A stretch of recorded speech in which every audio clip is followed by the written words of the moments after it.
کہ مجھے اس کا کچا چٹا کیسے معلوم ہو گیا۔ کڑوے سچ پر اس کے لہجے میں تلخی گھل گئی اور وہ بھی گویا میری بے عزتی کرنے پر اتر آیا۔ بولا، تو ہے کون؟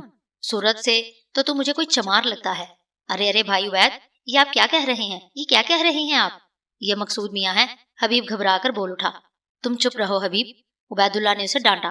نوکر میرے ہو اور حمایت اس کی کر رہے ہو؟ تیرا نوکر؟ میں ہنس دیا۔ شریف آدمی کی شرافت سے فائدہ اٹھا رہا ہے تو؟ بے وقوف بنا رہا ہے اس نیک آدمی کو حاسد کہیں گے۔ بول، تو نے جہانگیر کے کان نہیں بھرے کہ وہ حبیب صاحب سے اپنی دکان کا سودا نہ کرے؟ بتا، کیا تو کوئی نیا سیل مین ڈھونڈنے کے بہانے حبیب صاحب کو روکنا نہیں چاہتا کہ یہ بھی تیری طرح دکاندار بن کر نہ بیٹھ جائیں؟ بڑا سیانا سمجھ رہا تھا اپنے آپ کو تو۔ سیانا کوا ہمیشہ گوں کھاتا ہے، یہ بھول گیا؟ تو جھوٹ بول رہا ہے۔ عبید اللہ صاف مکر گیا۔ الزام لگا رہا ہے مجھ پر؟ میں نے تو حبیب کی غریبی پر رحم کھا کر اسے سیل مین رکھ لیا تھا، ورنہ تو ٹکے ٹکے پر سیل مین مل جاتے ہیں۔ دیکھ لے، اس کے علاوہ بھی ایک اور سیل مین موجود ہے میری دکان میں، کھڑے کھڑے اسے جواب دے سکتا ہوں۔ جواب دیتا کیوں نہیں؟ جھوٹ کھل گیا نا آخر تیرا۔ نہیں دیتا جواب، میری مرضی۔ میں نے عبید اللہ کو بھری مارکیٹ میں ذلیل کر کے اپنا غصہ اتار ہی لیا تھا، اس لیے حبیب کو مخاطب کیا۔ لعنت پڑو اس کی صورت پر، ابھی اور اسی وقت چھوڑ دو نوکری۔ اس سے پہلے کہ حبیب کچھ کہتا، عبید اللہ بول اٹھا۔ حبیب، نوکری چھوڑنے سے پہلے یہ سمجھ لینا کہ اگر اس وقت تم نے دکان سے نیچے قدم رکھا تو اس مہینے کی تنخواہ نہیں دوں گا۔ اپنے کفن کے لیے یہ رکھ لینا پیسے، ضرورت بھی نہیں انہیں ان پیسوں کی۔ حبیب کی جگہ میں نے ہی جواب دیا۔ میرا اشارہ پاتے ہی حبیب نے اپنا کٹوردان اٹھایا اور عبید اللہ سے بولا، اچھا بھائی عبید، خدا حافظ۔ بھول چوک میں کبھی کوئی غلطی ہو گئی ہو تو معاف کر دینا۔ اب بھی سوچ لو حبیب، میں پھر کہہ رہا ہوں، اس مہینے کے پیسے نہیں دوں گا۔ عبید اللہ اپنی کمینگی سے باز نہیں آیا۔ آس پاس کے دکاندار بھی عبید اللہ کو چیختے چلاتے دیکھ کر جمع ہو گئے۔ انہی میں سے ایک دکاندار بول اٹھا، یار عبید اللہ، یہ تو سراسر زیادتی ہے تمہاری۔ شرافت تو نہیں ہے کہ تم ایک غریب آدمی کی پورے مہینے کی تنخواہ کھا جاؤ۔ شرافت تو شریف آدمی برتتے ہیں میرے بھائی۔ میں نے اس دکاندار سے کہا، تیلی کے اس لونڈے میں شرافت کہاں ڈھونڈ رہے ہو؟ پھر تو عبید اللہ آپے سے باہر ہو گیا، اس طرح آستینے چڑھانے لگا جیسے ابھی مجھ پر ہاتھ چھوڑ بیٹھے گا۔ لوگوں نے اسے پکڑ لیا اور میں اس آدم ذات کی حماقت پر ہنسنے لگا۔ لوگوں ہی میں سے کوئی مزہ لینے کے لیے بولا، یہ تیلی کے لونڈے والا کیا قصہ ہے؟ کوئی گھر کا بھیدی معلوم ہوتا ہے بھائی۔ ایک اور آواز ابھری۔ میں اس عرصے میں حبیب کو ساتھ لے کر وہاں سے چل دیا اور کچھ آگے نکل آنے کے بعد پوچھا، جہانگیر کی دکان کدھر ہے؟ اگلی ہی گلی میں ہے حضور، حبیب نے بتایا۔ چلو اس کے پاس، ابھی بات پکی کیے لیتے ہیں، میں نے کہا۔ لیکن حضور، اس نے تو اب دکان بیچنے سے انکار کر دیا ہے، کل ہی شام اس سے میری بات ہو چکی ہے۔ عبید اللہ نے اسے یہ جھانسا دیا تھا کہ زیادہ رقم میں اس کی دکان بکوا دے گا۔ تم چلو تو صحیح ہمارے ساتھ، اب وہ انکار نہیں کرے گا۔ میں نے اسے یقین دلایا۔ جی بہتر ہے سرکار۔ حبیب یہ کہہ کر میرے ساتھ دوسری گلی میں نکل آیا۔ جہانگیر کو دکان کا سودا کرنے اور میری بات مان لینے میں چند منٹ لگے۔ میرے لیے یہ کون سا مشکل کام تھا۔ میں نے بطور بیانہ 2000 روپے اسی وقت جہانگیر کو تھما دیے۔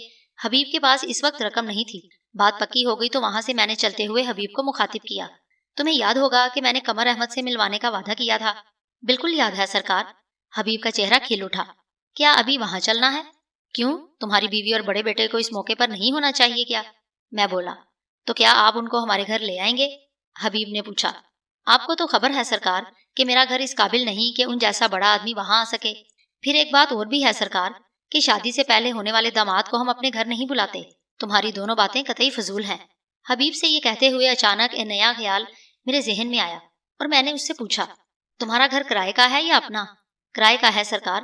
کبھی اتنے پیسے ہوئے نہیں کہ گھر خریدنے کی سوچتا۔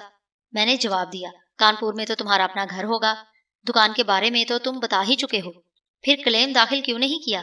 سرکار، کوئی ثبوت ہوتا تو کلیم بھی داخل کرتا۔ بھگدڑ مچی تو یہ ہوش ہی نہیں رہا، جان ہی بچ گئی تو اللہ کا لاکھ لاکھ شکر ادا کیا۔ اب اگر تمہیں کلیم میں کوئی گھر مل جائے تو لے لو گے؟ ثبوت؟ کسی ثبوت کے بغیر سرکار؟ وہ حیرت کی زیادتی کے سبب ہکلانے لگا۔ میں بات کرنے ہی کی غرض سے پیدل ہی اس کے ساتھ رام سوامی کی طرف چل دیا۔ میرے پوچھنے پر اس نے یہی بتایا تھا کہ وہ روز پیدل گھر سے جامعہ کلاتھ مارکیٹ آتا جاتا ہے۔ میں نے اس کے ہمراہ قدم بڑھاتے ہوئے کہا، حبیب، کسی کو خبر ہو نہ ہو، اللہ کو تو معلوم ہے تم سچے ہو، اس کے علاوہ ہم سے بھی تمہارے دل کا حال نہیں چھپا۔ ثبوت تو دنیا والے مانگتے ہیں، خواہ وہ ثبوت جعلی ہی کیوں نہ ہو۔ بولو، ہے نا ایسا؟ سرکار، کس طرح کوئی غلط بات کہہ سکتے ہیں، لیکن یہ ممکن کیسے ہے؟ اللہ ہر شے پر قادر ہے، تمہیں اس پر تو پورا یقین ہے نا؟ بے شک، اس نے فوراً جواب دیا۔ تو سمجھ لو کہ اسی کی قدرت کے طفیل تمہیں گھر مل گیا، تم آج ہی اپنے گھر میں منتقل ہو جاؤ گے۔ آپ یہ کیا کہہ رہے ہیں سرکار؟ میری سمجھ میں تو کچھ بھی نہیں آ رہا۔ نہیں سمجھ میں آ رہا تو سمجھ لو حبیب کہ ہم 2-1 روز میں یہ شہر چھوڑ کر جا رہے ہیں اور کچھ پتا نہیں کب واپسی ہو۔ ہماری خواہش ہے کہ تم اس کوٹھی میں رہو جہاں ہم رہتے ہیں۔ ہم اکیلے آدمی ہیں، واپس بھی آئے تو تم ایک کمرہ ہمیں رہنے کو دے دینا، ہمارے لیے کافی رہے گا۔ میری بات سن کر حبیب ایک دم چلتے چلتے رک گیا۔ مجھے بھی رکنا پڑا۔ وہ اس طرح حیرت سے میری طرف دیکھنے لگا جیسے میری دماغی صحت پر اسے شبہ ہو، یا پھر اس نے جو کچھ سنا ہے محض فریب سماعت ہو۔ پھر وہ بڑبڑایا، نہیں یہ نہیں کہا حضور، مجھ سے یہی سننے میں کوئی غلطی نہیں ہوئی، تم سے سننے میں مجھے بولنا ہی پڑا۔ مگر حضور میرا گھر تو چھوٹا، حضور کی کوٹھی سے بہت چھوٹا تھا۔ اس کی آواز فرتے جذبات سے رنج سی گئی۔ تو کیا ستم ہو گیا؟ میں بولا، کوٹھیوں میں رہنے والے کیا کسی اور دنیا کی مخلوق ہیں؟ یہ کوٹھیاں، یہ بنگلے، یہ بڑی بڑی حویلیاں سب یہی رہ جائیں گی حبیب۔ آدمی کے ساتھ امال کے سوا اس دنیا سے کچھ نہیں جاتا۔ چلتے رہو، بڑا ہی عارضی ٹھکانہ ہے یہ دنیا، مگر انسان بہت غافل ہے۔ جاہو حشم، عزت و اقتدار اور دولت کی ریل پیل دیکھ کر بھول جاتا ہے سب کچھ۔ کوٹھیوں میں رہو کہ جھگیوں میں، اس سے کوئی فرق نہیں پڑتا حبیب۔ فرق پڑتا ہے تو صرف امال سے۔ جو کچھ خیر کی طلب میں کرتے اور سوچتے ہیں، ہمارے دماغوں میں ڈالنے والا اللہ ہی ہے۔ سو اسی نے ہمارے دماغ میں یہ بات ڈالی کہ تمہاری محرومیوں کا کچھ ازالہ ہو جائے۔ ہم جانتے ہیں کہ تم ایک غیرت مند آدمی ہو، سو اسے بھی قرض حسنہ سمجھ لو۔ اس کے علاوہ ہمیں یہ بھی یقین ہے کہ تم ہماری بات کو رد نہیں کرو گے۔ پھر حبیب نے مزید کچھ نہیں کہا اور سر جھکا لیا۔ رام سوامی پہنچ کر جب اس نے یہ خبر اپنے گھر والوں کو سنائی تو وہ بھی حیران رہ گئے، لیکن ہوا وہی جو میں نے چاہا تھا۔ اس گھر میں ایسا تھا ہی کیا جسے وہ اپنے ساتھ لے جاتے۔ پھر بھی حبیب کا بڑا بیٹا صالح ضروری سامان لے کر کوٹھی پہنچ گیا۔ کاٹ کباڑ اسی گھر میں چھوڑ دیا گیا۔ بلکیس کیونکہ طلاق کے بعد عدت میں تھی، اسی لیے میرے سامنے نہیں آئی۔ ہاں، اس کی چھوٹی بہن دیوانی سی ہو کر ساری کوٹھی میں گھوم رہی تھی۔ ابا کیا ہم سچ مچ یہاں رہیں گے؟ نفیس جہاں نے اپنے باپ حبیب سے آ کر پوچھا، جو میرے ساتھ نشست گاہ میں بیٹھا تھا۔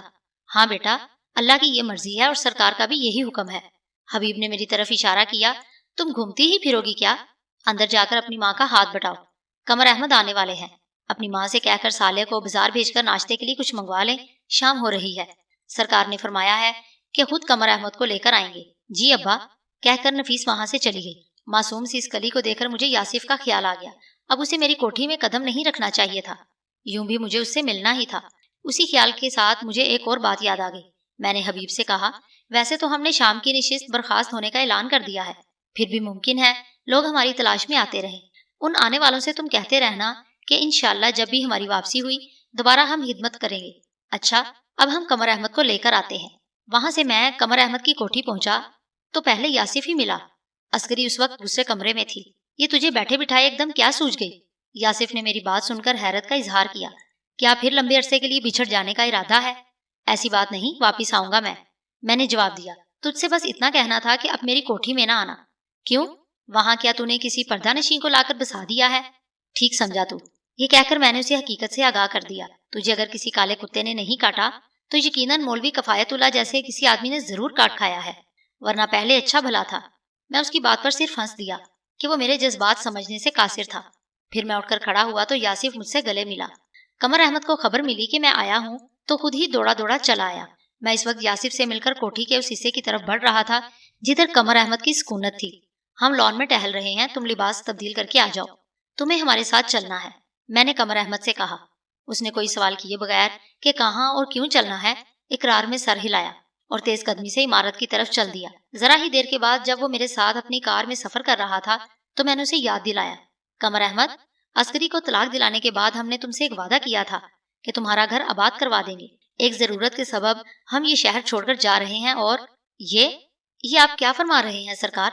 قمر احمد بول اٹھا۔ اسے جیسے میری بات پر یقین نہ آیا۔ پہلے ہماری بات پوری سن لو، میں نرمی سے بولا۔ ہم کب واپس آئیں گے ابھی علم نہیں، اسی سبب ان لوگوں سے تمہیں ملوا دینا چاہتے ہیں جن کو تمہارے لیے منتخب کیا ہے۔ یہ کہنے کے بعد قمر احمد کو میں نے حبیب کے بارے میں مختصر طور پر بتا دیا۔ پھر بلکیس کے متعلق بھی یہ بات نہیں چھپائی کہ وہ متعلقہ ہے۔ اپنی بات ختم کرتے ہوئے میں نے مزید کہا، ہماری خواہش ہے کہ عدت پوری ہوتے ہی تم بلکیس کو اپنے عقد میں لے لو۔ کیا خبر اس وقت ہم یہاں ہوں کہ نہیں، حضور کے حکم کی تعمیل میں کوتاہی نہیں ہوگی، قمر احمد نے یقین دلایا۔ خیر، یہ بات تو رہی ایک طرف، اب دوسری بات سنو۔ ہمیں حفیظ الرحمان فاروقی سے ملنا ہے۔ میں نے وزارت داخلہ کے سیکرٹری کا ذکر کیا۔ ہم کل صبح تمہارے دفتر آئیں گے، تم ہمارے ساتھ چلنا۔ میں نے قمر احمد کے چہرے پر قدرے الجھن کے آثار دیکھے، جیسے وہ کچھ کہنا چاہتا ہو مگر کہنے کی ہمت نہ ہو۔ مجبوراً مجھے اس کے ذہن کو ٹٹولنا پڑا۔